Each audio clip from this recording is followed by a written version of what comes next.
Yeah, so we just received a briefing from the Secretary of War and the Secretary of State and our top military officials on the strikes against the narco-terrorists off the coast of Venezuela. Questions are still being answered by members, but I think the information that was provided was very helpful. It affirms what many of us have already known, and I'm going to share some thoughts with you about what was shared in there, but ultimately the big question about what authority supports all this. The President of the United States has directed these actions consistent with his responsibility, and that responsibility is clear: to protect Americans and United States interests abroad and in furtherance of the United States national security and foreign policy interests pursuant to his constitutional authority. He has that authority as Commander-in-Chief and as the Chief Executive to conduct foreign relations. As the Commander-in-Chief, President Trump has both the authority and the obligation to defend our homeland, and I think that's beyond dispute.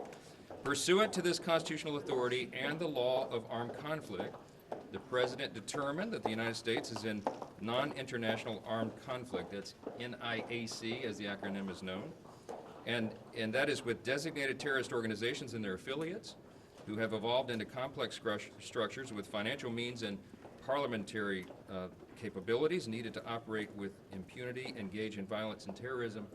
That presents a clear and present danger to the security of America and threaten other nations in our hemisphere. I want to make this point very clear.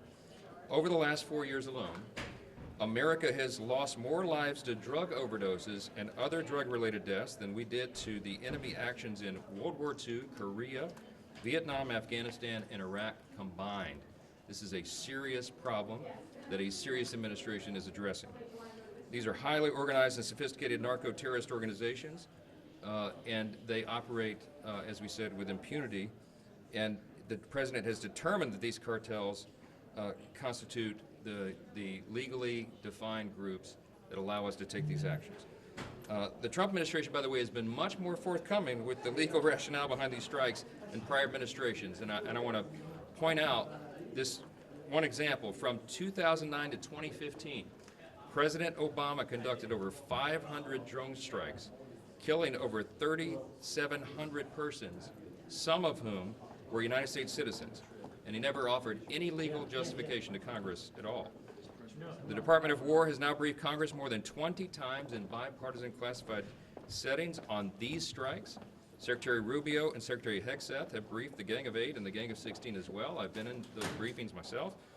The administration has also made available multiple documents to the Hill, including the Office of Legal Counsel opinion, which has been reviewed by over 150 members.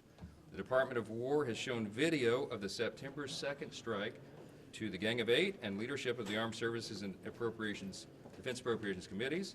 They'll be made available to all members of the Armed Services Committee this week. This is exquisite intelligence that supports these actions. It is certainly appropriate and it's necessary to protect the United States and our interests. That's what was presented today. Different members have different questions. I hope and assume that all those are being answered. Thank you all for being here.